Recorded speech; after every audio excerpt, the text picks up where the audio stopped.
Pure and natural as it seems, milk can harm your body quietly, just like white bread once did when it stopped being made with real grain. It still looks the same on the outside, but inside it's no longer the simple nourishment we grew up trusting.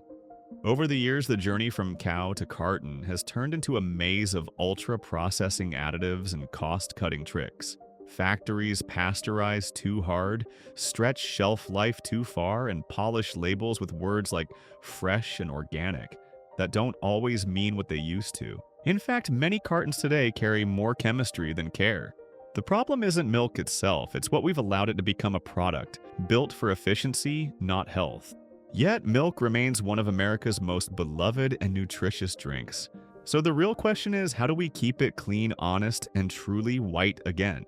To answer that, we'll open 7 cartons you should think twice about, and 2 that still taste like the mornings we remember. Stay until the end. You might just find the flavor of trust again.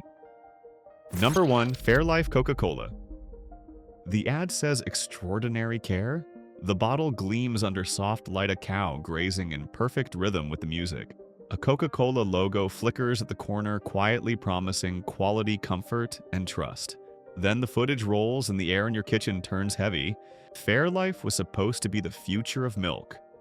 Clean, filtered, high-protein, lactose-free, a modern miracle poured from a company whose red label had built a century of smiles.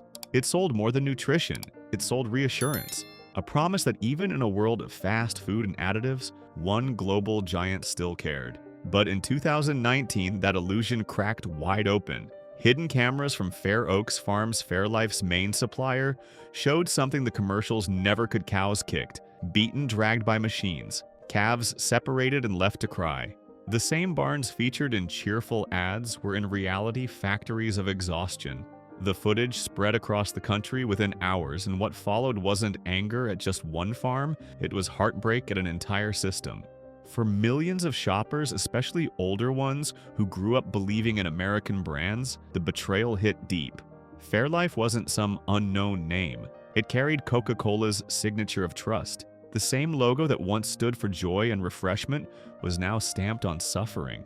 You could almost hear the collective pause in supermarket aisles, that moment of disbelief, as hands hovered over the bottle, then slowly pulled away. Coca-Cola responded quickly, of course: press releases, apologies, a promise of reform.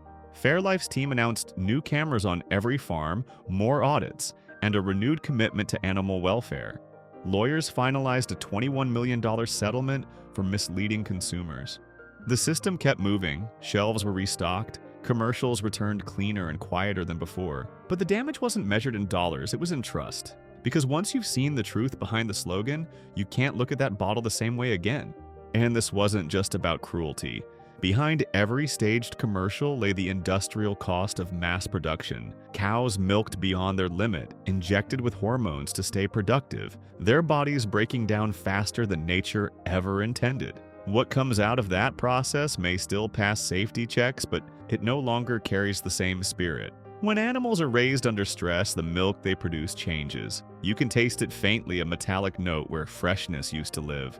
For a while, customers tried to believe the fix, but many couldn't forget. One longtime buyer, a retired teacher from Ohio, told a local station, "I drank Fairlife for years because it felt safe, like something better. Now every time I see that bottle, it just feels like a lie that poured itself into my fridge." That sentence summed up the quiet ache of betrayal. Not outrage, just fatigue, the sense that even goodness had become another marketing line.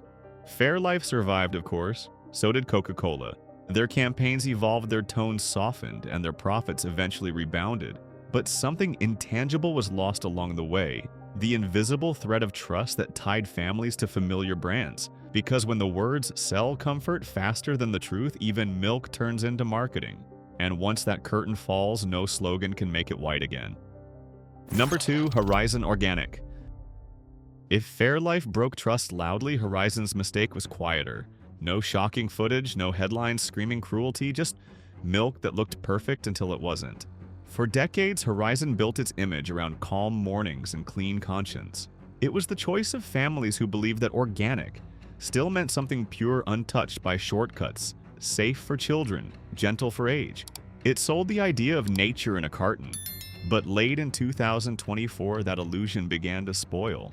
The company recalled nearly 19,600 cases of its aseptic whole milk, those shelf-stable cartons you could store for months after customers reported sour smells and curdled textures long before the best-by date.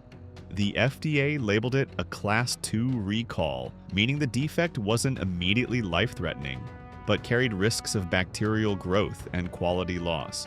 At first, Horizon said it was an isolated issue, a matter of packaging integrity. But experts pointed to something deeper, the way modern dairies extend shelf life through ultra-high temperature processing. In plain terms, the milk is cooked too long to stay alive. When milk is heated above what's natural, its enzymes weaken, the very ones that help you digest lactose smoothly. Vitamins like B2 and B12, which protect energy and nerves, break down under that stress. What's left is a liquid that fills the stomach, but not the body. It won't make you sick immediately, but over time, the constant intake of dead milk can leave you feeling heavier, slower, or simply unsatisfied after a glass that used to comfort you. For older bodies especially, digestion becomes quieter but less efficient. You might notice bloating after breakfast, a dry mouth after coffee, or tiredness that feels like just age.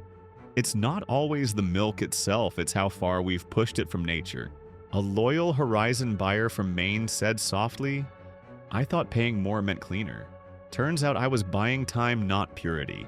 That line captures the whole truth.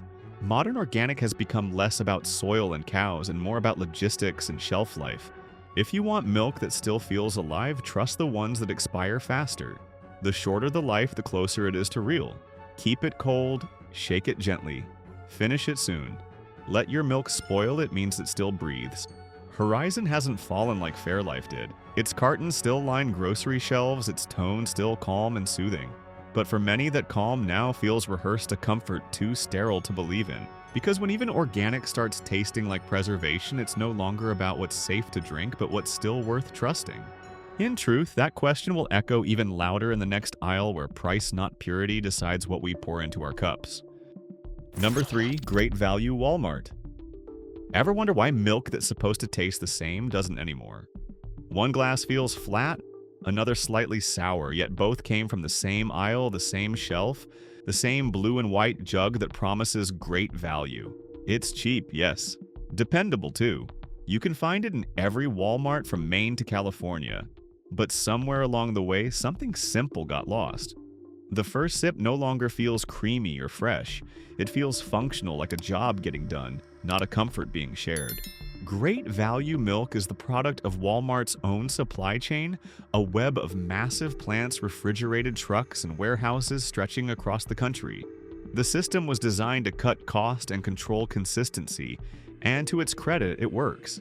You'll rarely find a shortage. You'll almost never see a recall. But what's missing isn't on the label, it's in the glass. Older customers who grew up on local dairy still notice the difference instantly. They talk about milk that once left a faint sweetness on the tongue, a warmth even when cold. It doesn't taste like milk anymore, one retired farmer in Iowa told a community forum. It tastes like a picture of milk, white thin, no smell, no soul. I tried it myself twice. The first jug bought on a humid afternoon poured thin. It looked fine, no odor, no color change, but the taste was faintly metallic, almost dry. I kept the second jug unopened for a week, following every guideline perfectly chilled. The flavor was the same, clean, safe, and oddly lifeless. Not bad, just empty. It's not a scandal, it's efficiency. Walmart's private label milk passes through enormous distances before landing in the cooler. Each leg of that journey means one more transfer, one more temperature shift, one more moment where air can dull the flavor. Add in mechanical blending, where milk from multiple sources is mixed to balance supply, and you get uniformity, not freshness. Every bottle tastes identical, but identical isn't always good. In online forums and grocery reviews, the tone is the same. It's fine for cereal, good for baking. Kids don't notice. And yet, between the lines, you feel the resignation. One comment from an older shopper in Ohio stayed with me. "It's not that I hate it. I just don't look forward to it anymore." And that's the heart of it. This milk doesn't betray you, it doesn't lie, it simply forgets how to care. It fills the fridge, fills the bowl, fills the need, but never the memory. Cheap isn't the enemy. Indifference is. When a brand becomes too big to taste its own product, what's left in that jug is only volume and color. So yes, great value milk delivers on its name. It gives you what you pay for nothing less. But in that perfect equation of cost and convenience, something human quietly drains away. Cheap fills the cup but empties the taste. B. The end that quiet bitterness isn't just flavor, it's memory fading. And no brand felt that heartbreak louder than the old Borden name that once carried America's smile. Number 4. Borden Dairy. In 2020, Borden Dairy, one of America's oldest and most trusted milk names, filed for Chapter 11 bankruptcy reporting over $1 billion in liabilities. That tells us a painful story of how an American dairy symbol, once synonymous with family quality and morning comfort, quietly collapsed under its own weight. For over a century, Borden stood for something more than milk. Its mascot, Elsie the cow, smiled from cartons in lunchrooms and kitchens alike. The name carried dignity, the kind that made you feel good about pouring it for your children. But behind that familiar logo, the system was rotting. As national retailers like Walmart and Kroger expanded their private label dairies, brands like Borden found themselves squeezed between cost and loyalty. At first, they tried to modernize the old way: more ads, tighter margins, longer shelf life. Yet the real problem wasn't in the branding, it was in the milk itself. As costs rose and profits thinned, Borden began sourcing from larger suppliers that prioritized volume over flavor.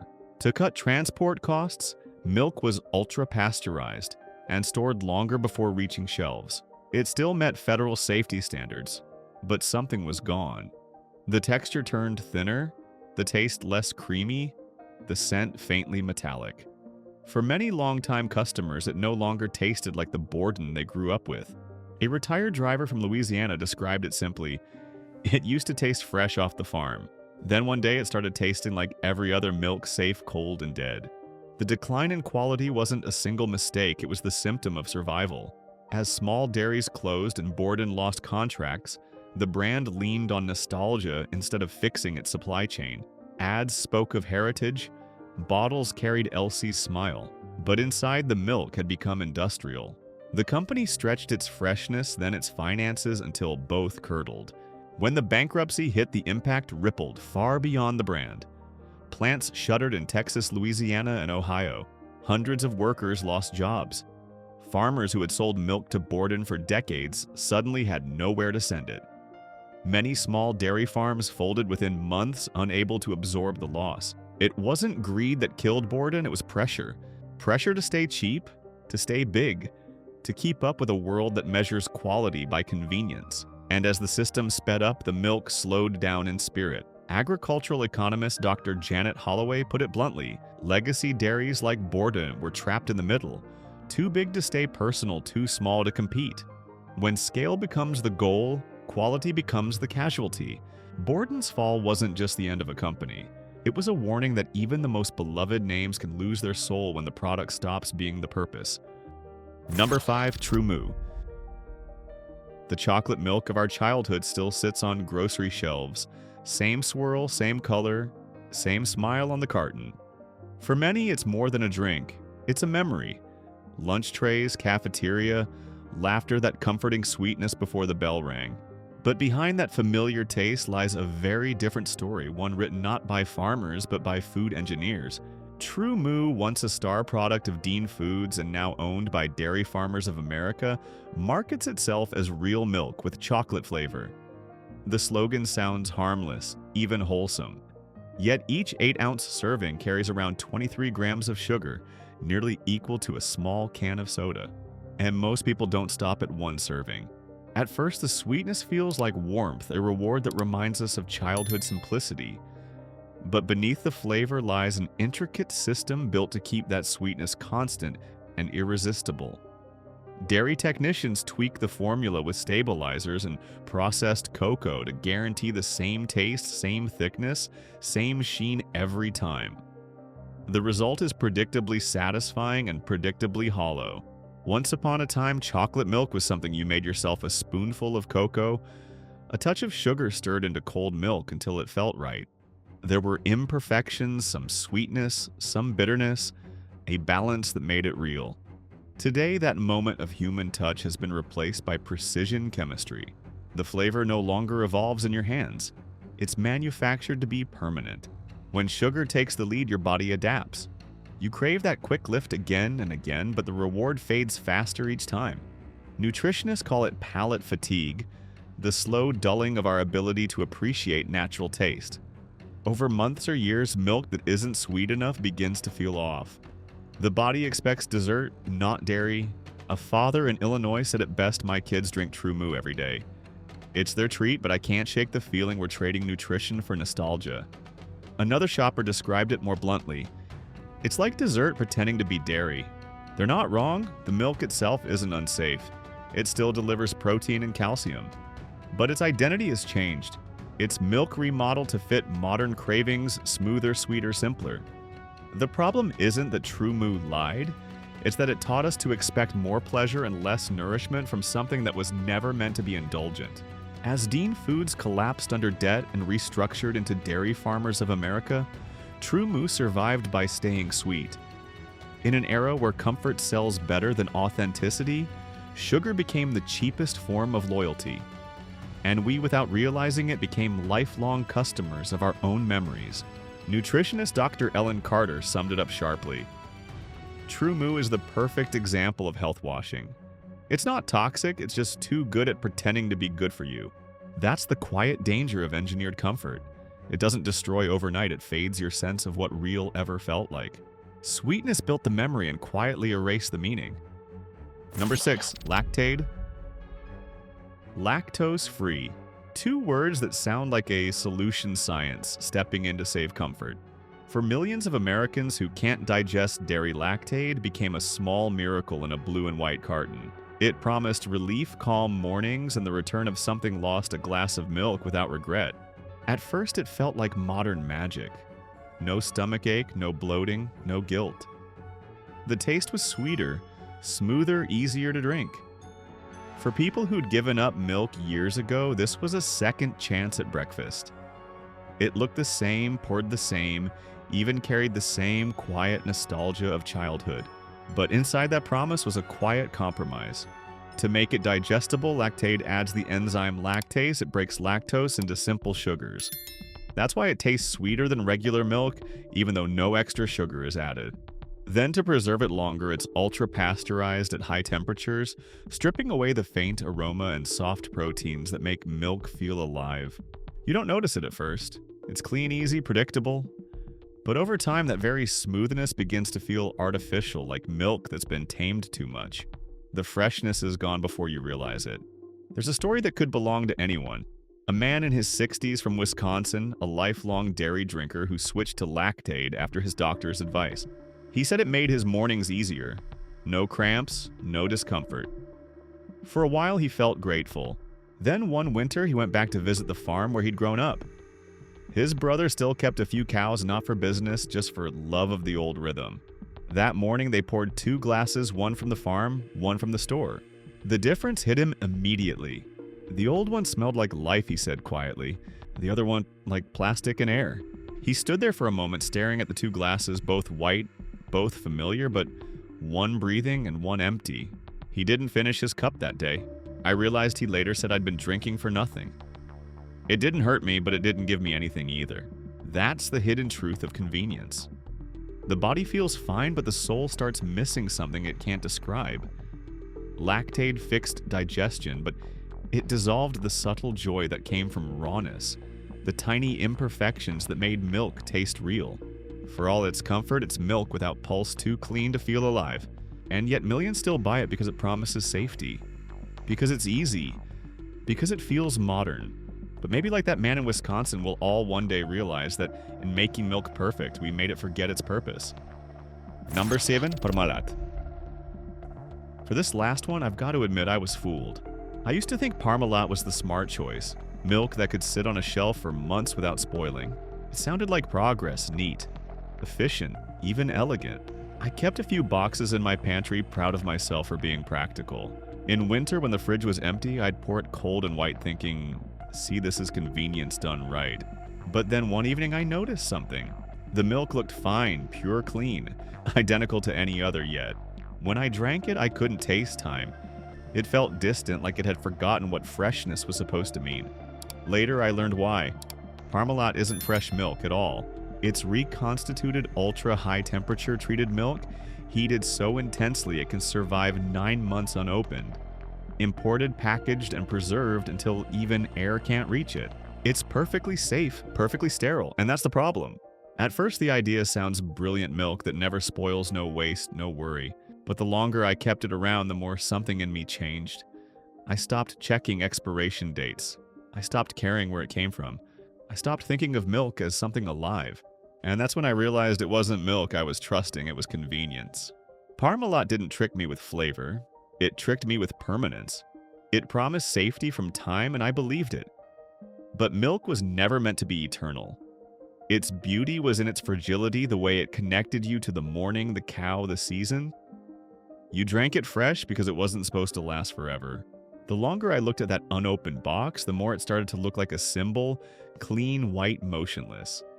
It didn't breathe, didn't spoil, didn't change. It was perfect, yes, but lifeless. A neighbor once told me she bought Parmalat for emergencies, hurricanes, long drives, camping trips. It's reliable, she said. She was right. It'll never go bad, not until you open it. But when you do, it doesn't really come alive either. You drink it and it fills the stomach, but not the spirit. It's food for safety, not for life. That night, I threw the last box away. Not because it was bad, but because it made me feel nothing. I realized how quietly modern life teaches us to accept stillness as purity, to mistake longevity for quality, to call sterile safe. Milk was never meant to survive time, it was meant to remind us of it. Parmalat is never spoiled. But maybe that's what spoiled me, forgetting that real nourishment isn't what lasts longest, but what lives honestly, even for a short while. It never spoiled, but something inside me did. So after walking through all these shelves of illusions, from organic labels to imported lies, one thing becomes clear: milk didn't lose its purity overnight. We did little by little each time we traded care for convenience. But not every carton tells the same story. Amid the noise, a few still carry the quiet dignity of doing things the right way, slow, simple, and sincere. These aren't luxury brands. They're reminders that purity isn't extinct, just forgotten. Let's turn the corner now and meet the few names that still honor milk for what it was meant to be. Number 8. Straus Family Creamery. The first sip feels alive. It's soft, creamy, and almost familiar, like something you didn't realize you'd missed. That's the quiet beauty of Straus Family Creamery, where milk still feels hand-touched, not engineered. There's no marketing trick to decode here, no factory aroma hiding behind words. Just milk, simple, clean, and full of breath. In the hills of Marshall, California, the Straus family has been milking the same coastal pastures since the mid-1990s. When industrial dairies were speeding up, Straus went the other way, slowing down. Their cows graze on open, salty airfields overlooking the Pacific, feeding on organic grasses that change with the seasons. You can taste that rhythm in the milk lighter in spring, richer in late summer. The company became the first 100% certified organic creamery in the United States back in 1994. But organic here isn't a marketing term, it's a promise kept through generations. The Straus family still pasteurizes milk gently, using low-temperature vat methods that preserve natural enzymes and flavor. They bottle in reusable glass, heavy, cold, and meant to come back. And people do bring them back, like returning something sacred. There's something deeply human in that loop, a rhythm of giving and receiving, of not wasting, not pretending. A local grocer once said, "People don't just buy Straus, they participate in it." Every glass of their milk feels like a small act of trust. It reminds you that purity isn't a label, it's a relationship. When you pour it, it doesn't feel sterile or industrial. It smells faintly sweet, it froths naturally. It settles into cream lines. You see it separate a little in the fridge, proof that it's alive. It's not perfect, of course. The milk costs more and the bottles are heavier. You can't keep it sitting in your fridge for weeks. A few consumers even complain that the cream on top is too rich, or that the texture changes when stirred. But that's the quiet tax of integrity, the small inconveniences that come with something honest. Because Straus never tried to make milk everlasting. They only tried to make it real. What makes their story shine isn't just the product, but the philosophy that food made with respect still has a place in modern life. That slowness isn't a flaw, it's a form of truth. In a world where most milk is designed to survive months, Straus reminds us that freshness was always supposed to fade. That's how we know it's real. The company still has to fight the market's demand for longer shelf life and lower prices, and maybe someday that fight will get harder. But for now, each bottle stands like a quiet rebellion proof that purity can survive the century even if only a week at a time. Number 9. Maple Hill Creamery. There's something peaceful about watching milk made where the grass still decides the schedule. In the valleys of upstate New York, Maple Hill Creamery has built its name not on slogans or nostalgia, but on a single stubborn principle that real milk begins with the soil. This isn't the kind of purity you can trademark. Their fields are rough, their barns weathered, and their cows roam in circles of freedom rather than lines of efficiency. Founded in the early 2000s by Tim and Laura Joseph Maple Hill, was the first dairy in the country to go 100% grass-fed organic. Not half, not blended all in. Every drop of milk comes from cows that graze on pastures from spring to snow, with no grain, no fillers, no quick shortcuts. The result isn't polished, it's alive.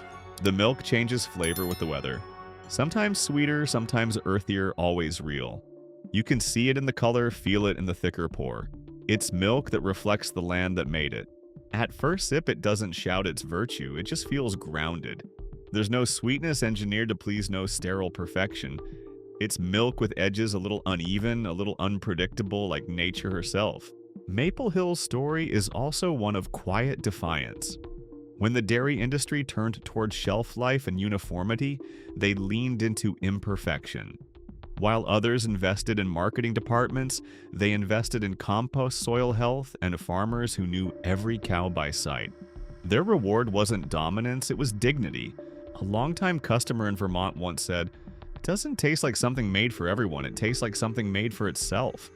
That line stuck with me, because in a way, Maple Hill isn't trying to win the market, it's trying to stay honest inside it.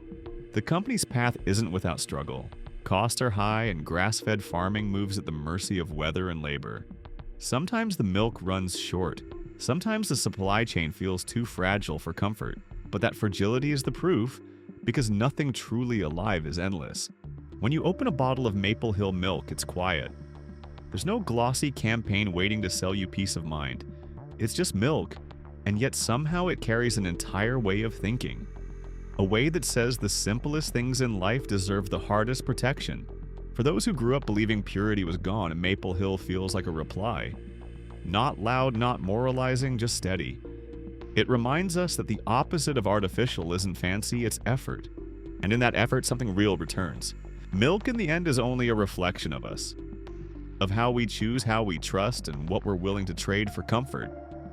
Each carton on the shelf tells a quiet story about our habits, some shaped by haste, some guided by care. But the truth isn't hidden in the milk, it's in the choices we make every day. We can't control every label or every brand, but we can decide what kind of people we want to be when we reach for that shelf. Cautious, curious, conscious. Because purity doesn't start on a farm, it starts in the mind that refuses to stop asking, is this still real? So, as you close your fridge tomorrow morning, remember this, the power isn't in the carton, it's in your hands. And that's something no industry can ever take away. This video does not promote division within the United States or encourage education. All content is presented for the purpose of exploration, analysis, and fostering discussion based on current events, public sentiment, and social trends. We fully respect the United States Constitution and all federal regulations. If today's analysis made you think, drop a comment so we can keep the conversations going. And don't forget to like, subscribe, and hit the bell so you will never miss our next independent deep dive.